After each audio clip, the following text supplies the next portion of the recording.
আজ আমাদের বাড়িতে নতুন ফ্রিজ আসছে। ভিডিওটা যদিও অনেকদিন আগেকার, তো আমি এডিট করে এখনই ছাড়ছি, তোমরা প্লিজ কিছু মনে করো না। সকালবেলা উঠে আমি বিছানাটা গুছিয়ে নিয়েছি, আর এদিকে মা বাড়ির সব কাজকর্ম করে কিছু বাজার করতে গিয়েছিল। বাজার থেকে এসে আমি অবাক, মা বলছে আজকে রান্নাবান্না করবো না, বিরিয়ানি খাওয়া দাওয়া করবো তিনজন মিলে।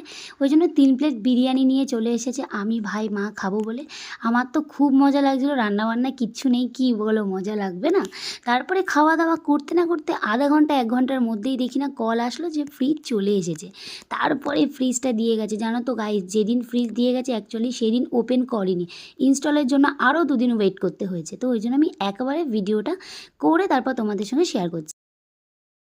ফাইনালি চলে এসেছে 2 দিন পর সেই লোকটা, মানে কোম্পানি থেকে লোক পাঠিয়েছে ইনস্টলের জন্য। আমার তো ভীষণ রাগ হচ্ছিলো। দাদারা বলছিল যে আমার উপরে রাগ দেখিয়ে তো লাভ নেই, সত্যি তাই, ওনাদের উপরে রাগ দেখিয়ে সত্যি কোনো লাভ নেই। তো যাই হোক, এখানে আমি ফ্রিজগুলো সব দেখিয়ে দিচ্ছিলাম এক এক করে। আমার ভিডিও কেন এত বাজছে মনে হচ্ছে, দিয়ে একদম ঠুকে। আর এই যে পুরো ফ্রিজটা দেখতে পাচ্ছ, খুবই সুন্দর খুবই সুন্দর।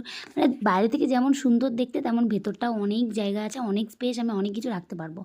তো যাই হোক, রাতের বেলা আমার মা চলে এসেছে চাউমিন আর রোল নিয়ে সবার। তো এটাই আমরা খাওয়া দাওয়া করে শুয়ে বললাম, টাটা।